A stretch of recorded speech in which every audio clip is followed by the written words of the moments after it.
बिस्मिल्लाहिर्रहमानिर्रहीम। मैं कचरा चुनता था। एक दिन एक बड़े बंगले से बाहर निकल रहा था कि अचानक वहां की मालकिन मेरे पास आई और बोली, मेरी आखिरी ख्वाहिश पूरी कर दो, मैं ये बंगला भी तुम्हारे नाम कर दूंगी। मैं तो हैरान रह गया। तभी वो बोली, लेकिन शर्त यह है कि तुम्हें मुझसे शादी करनी पड़ेगी। मैं मान गया। और फिर शादी की रात जब मालकिन ने अपनी ख्वाहिश बताई तो मेरे पैरों तले से जमीन निकल गई।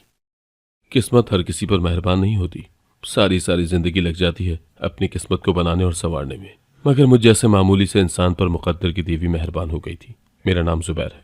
मैं एक मामूली से कचरा चुनने वाला इंसान हूँ। मेरा बाप भी कचरा चुनता था और अब मैं भी उसी के नक्शे कदम पर था, मगर आंखों में बहुत बड़े बड़े ख्वाब थे। उन ख्वाबों को पूरा करने के लिए मैं मेहनत नहीं करता था, बल्कि आधा घंटा मजीद सो जाया करता था ताकि मेरे ये सुहाने ख्वाब कहीं टूट ना जाए। खैर, एक मामूल की सुबह में कचरा चुनने निकल गया था। बड़ी बड़ी हवेलियों में से कचरा चुनकर अपना हदफ मुकम्मल कर रहा था जब एक बहुत ही अजीब सा वाक़या रोनुमा हुआ था। मैं सफ़ेद हवेली से कचरा चुनकर बाहर निकल रहा था जब अंदर से मुलाजमा निकली और कहने लगी, बात सुनो। मैं रुक गया और बोला, क्या बात है? वो कहने लगी, तुम्हें मालकिन बुला रही हैं। मैं मुतज़ब्ज़िब सा हो गया था कि न जाने मालकिन ने मुझसे क्या कहना है, क्योंकि बड़ी हवेलियों के लोग मुझसे मुखातिब नहीं हुआ करते थे। महीने का मेरा जो भी हिसाब किताब बनता था वो मुझे चौकीदार या मुलाजिम दे जाया करते थे। मैं बोला, तुम्हारी मालकिन ने मुझसे क्या कहना है? अभी तो महीने का आखिर नहीं हुआ। वो मुलाजमा काफ़ी नकचिड़ी सी थी। कहने लगी, एक तो तुम लोगों को अपनी तनख्वाह के अलावा कुछ सजा ही नहीं देता। ज़रूरी तो नहीं कि मालकिन ने तुम्हें तनख्वाह ही देना हो, कोई और बात भी तो हो सकती है ना। मैं मुलाजमा के साथ हवेली के अंदर चला गया था। ये पहली दफ़ा था कि मैं किसी हवेली के अंदर वाले हिस्से में दाखिल हो रहा था। उस हवेली की शान शौकत देखकर तो मेरी आंखें खैरा ही हो गई थी।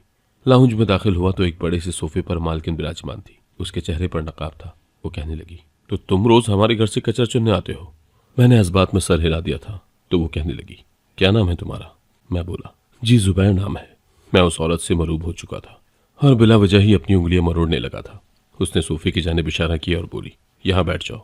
मैं बैठ गया तो उसने मुलाजमा को जाने का इशारा कर दिया था। फिर वो मुझसे मुखातिब हुई और बोली, जुबैर, सारी जिंदगी कचरा चुनते ही रहोगे क्या? मैं मुस्कुरा दिया और बोला, मेरे पास दूसरा कोई ऑप्शन नहीं है। उसकी आंखें भी मुझे मुस्कुराती हुई महसूस हुई थी। फिर मालकिन कहने लगी, ऑप्शन नहीं है तो क्या हुआ? कोई ख्वाब तो होगा। तुमने कभी बड़ा आदमी बनने का ख्वाब नहीं देखा? मैं हंस दिया और बोला, ख्वाब तो बड़े बड़े देखता हूँ। आपको क्या इल्म कि मैं ख्वाब में कितनी ही बार इस हवेली का मालिक बना हूँ। मैं अपनी बात से खुद ही महसूस हो रहा था, जबकि मालकिन कहने लगी, लगता है तुमने ये ख्वाब किसी कबूलियत की घड़ी में देखा था। मैं हैरान हुआ और बोला, मालकिन, मैं आपकी बात समझा नहीं।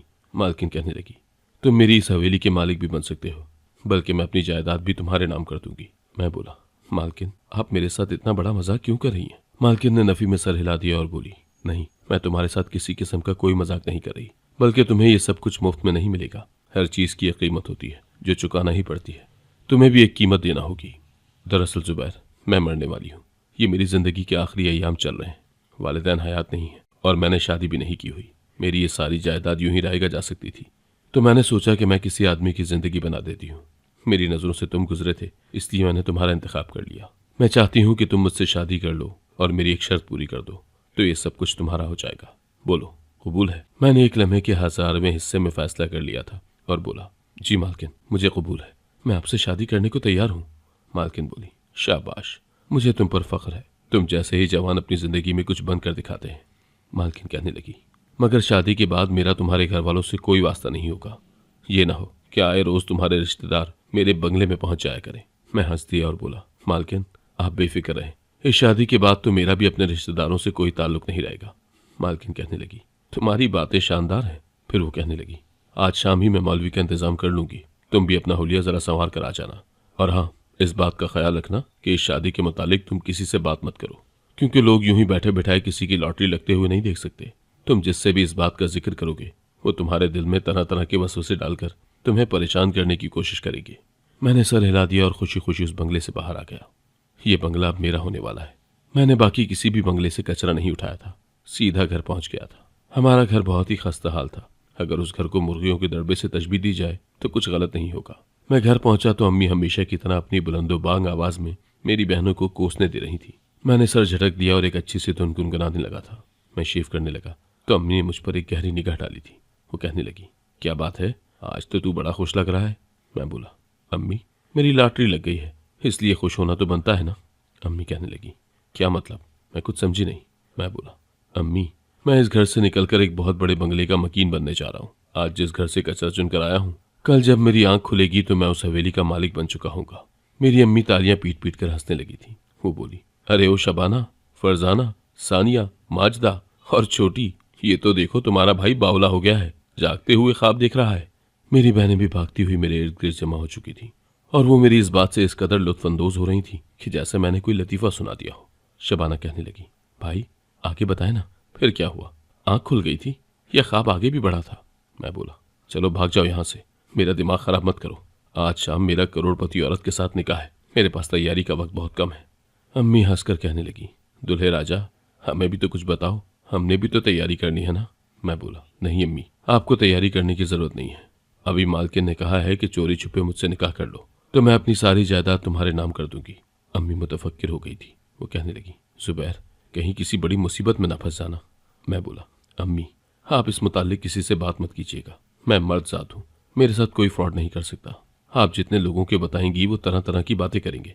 आप अब्बू से भी इस मुताल्लिक जिक्र मत कीजिएगा, बल्कि जो भी मेरे बारे में पूछे यही कहना कि मैं कुछ दिनों के लिए शहर से बाहर जा रहा हूँ।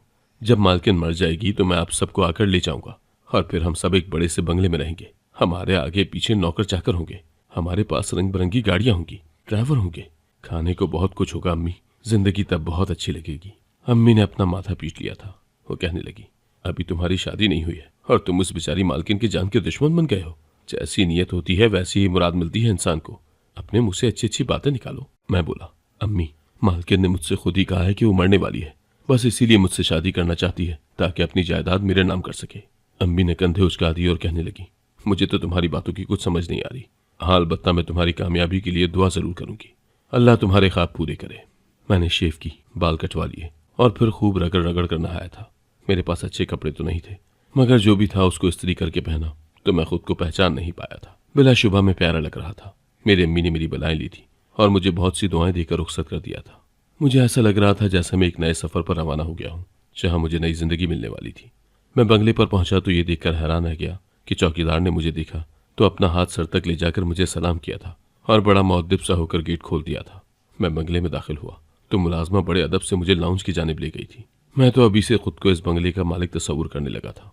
मैं लाउंज में गया तो वहां मौलवी साहब मौजूद थे और साथ ही मालकिन भी बैठी थी, जिसका चेहरा अभी तक ढका हुआ था। मैंने अभी तक मालकिन को नहीं देखा था। मुझे तो यही लग रहा था कि वो कोई उम्र रसीदा औरत होगी। खैर, मौलवी साहब ने हमारा निकाह पढ़वा दिया तो मुझे पता चला कि मालकिन का नाम जरनिश है। मुझे अभी तक यकीन नहीं आ रहा था कि मेरा निकाह इतनी अमीर औरत से हो गया है। खैर, शादी हो गई तो मुलाजमा मुझे मालकिन के कमरे में ले गई थी। ये एक बहुत ही पुरतायुस सा कमरा था। मैं जब बेड पर बैठा तो अंदर को ही धंस गया था। मैंने इतना नरम बिस्तर कभी नहीं देखा था। मैं तो ऐसी चारपाई पर लेटता था जो हमेशा मेरी कमर पर निशान छोड़ जाती थी। मैं जागती आंखों से ख्वाब देख रहा था। खैर, थोड़ी देर बाद मालकिन कमरे में आ गई तो मैं उठकर खड़ा हो गया। उसका चेहरा अभी भी ढका हुआ था। मैं बोला, मालकिन, आपका बहुत एहसान है कि आपने मुझे चुन लिया। उसने नफी में सर हिला दिया और बोली, अब हमारी शादी हो चुकी है तो तुम मुझे मालकिन मत कहा करो, मुझे मेरे नाम से मुखातिब किया करो। मेरा नाम जरनिश है और हाँ, मैंने तुमसे शादी करके किसी किस्म का कोई एहसान नहीं किया। मैं वैसे भी मरने वाली हूँ, तुम जानते हो इस बात को, फिर भी तुमने मुझसे शादी की, ये एहसान तुम्हारा है। मैंने तुमसे कहा था कि मैं एक शर्त पर बंगला तुम्हारे नाम करूंगी। अब वक्त आ गया है कि मैं तुम्हें अपनी शर्त से आगाह कर दूं। मेरी शर्त बहुत सादा सी है और वो ये कि तुम मेरा चेहरा नहीं देखोगे।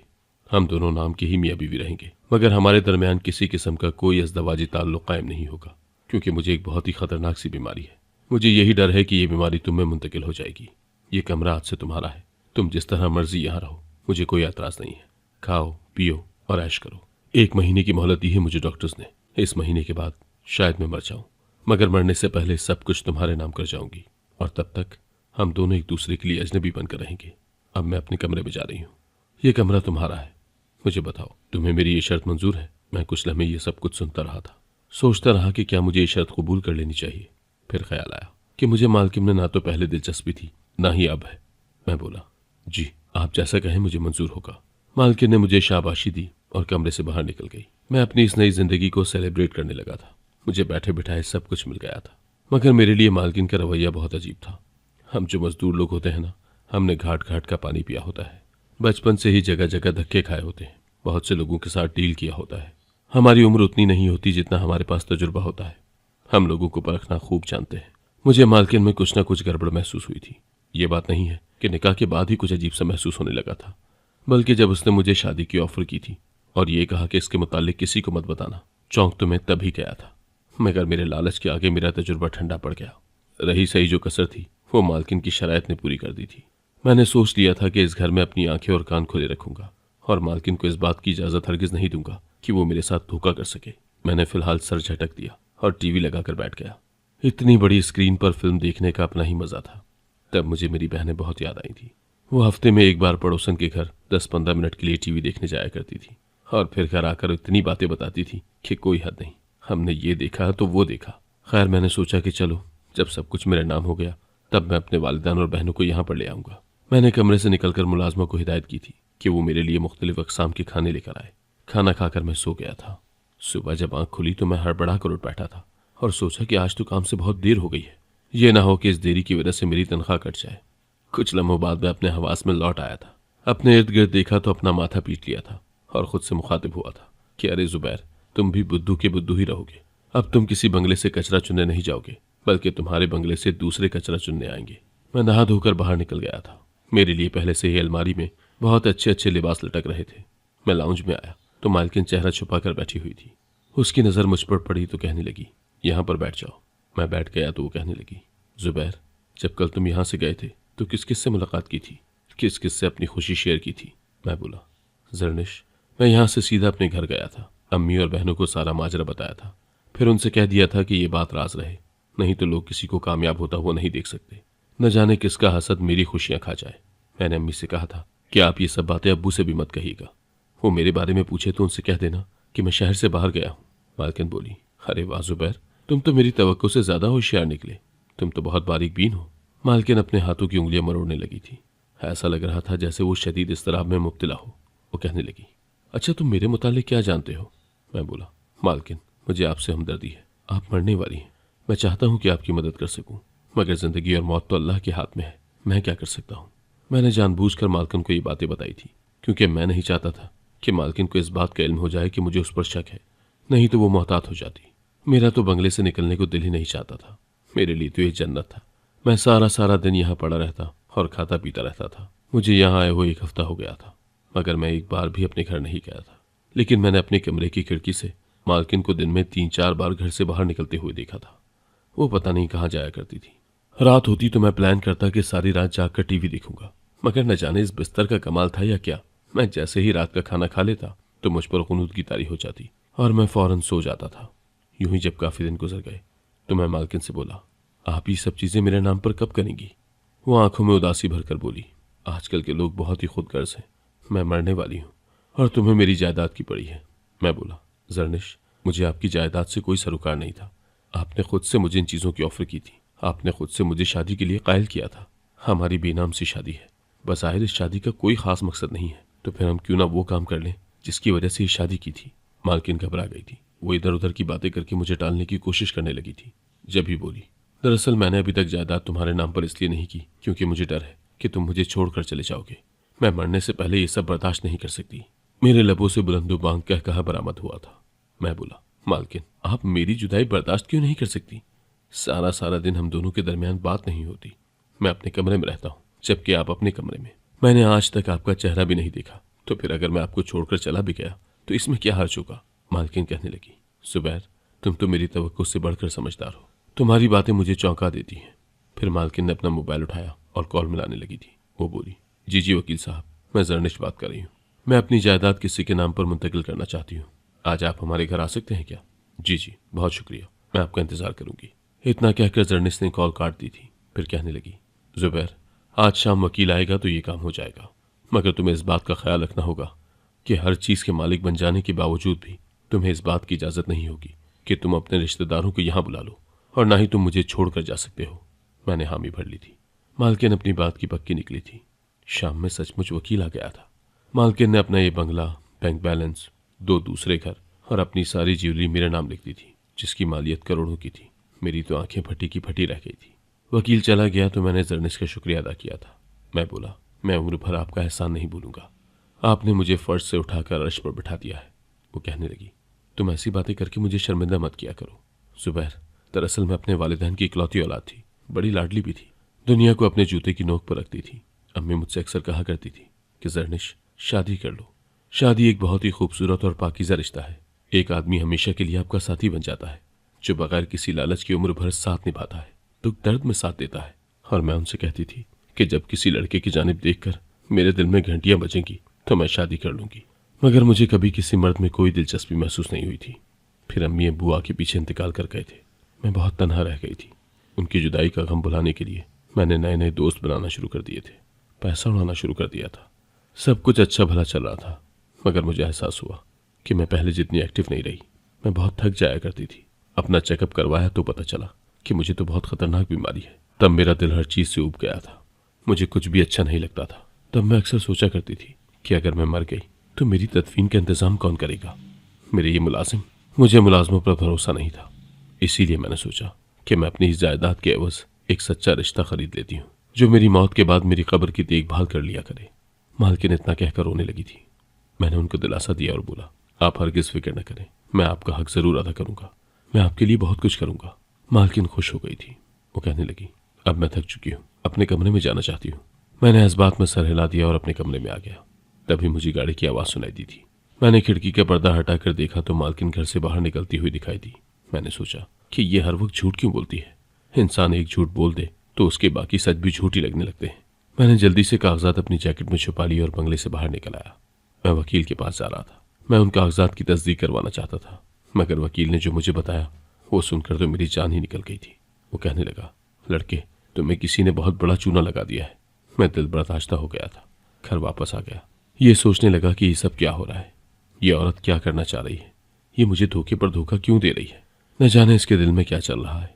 खैर, मुलाजमा खाना लेकर आई तो मेरा कुछ भी खाने को दिल नहीं चाह रहा था। मैं यूं ही बैठा सोच रहा था कि अब आगे क्या होगा। मैं ऐसा क्या करूं कि मालकिन सच में अपनी सारी जायदाद मेरे नाम पर लगा दे। मैं खिड़की के सामने खड़ा था। हर तरफ अंधेरा छा चुका था। तब कहीं जाकर मालकिन घर में दाखिल हुई थी और वो अपनी गाड़ी से तनहा नहीं निकली थी। उसके साथ 3 मर्द भी थे। मैं सोच में पड़ गया था कि ये मर्द कौन थे। तब मुझे ख्याल आया कि मैं तो हर रात इस वक्त तक सो जाता हूँ। क्या पता हर रात मालकिन से मिलने इसी तरह के लोग आते हों। यही बातें सोचते सोचते मेरी नज़र खाने पर पड़ी थी। कड़ियों से कड़ियाँ मिलती चली जा रही थी। क्या पता मुझे हर रात इसलिए जल्दी नींद आ जाती थी क्योंकि मैं खाना खा लेता था। आज खाना नहीं खाया तो मैं जाग रहा हूँ। शायद मेरे खाने में नींद की दवा शामिल हो। मैं चकरा कर रह गया था। खैर, मैंने खाना छुपा दिया था। थोड़ी देर बाद मुझे कमरे के पास किसी के बोलने की आवाज़ आ रही थी। मैं जल्दी से बिस्तर पर ठहर गया और सोने का नाटक करने लगा। तभी कमरे का दरवाज़ा खुला तो मैंने कुनखियों से देखा। मालकिन और वो 3 आदमी कमरे में दाखिल हो चुके थे। मालकिन कहने लगी, ये है जुबैर। ये लड़का बहुत शातिर है। ये मुझे बहुत टफ टाइम दे रहा है। खुदारा मेरी इससे जान छुड़वा दे। मैंने तो उसको इसलिए अपने दाम में फंसाया था कि ये खाकरोब लड़का सीधा साधा सा होगा। पहले भी मैंने खाकरोब लड़के को ही जायदाद का लालच दिया था।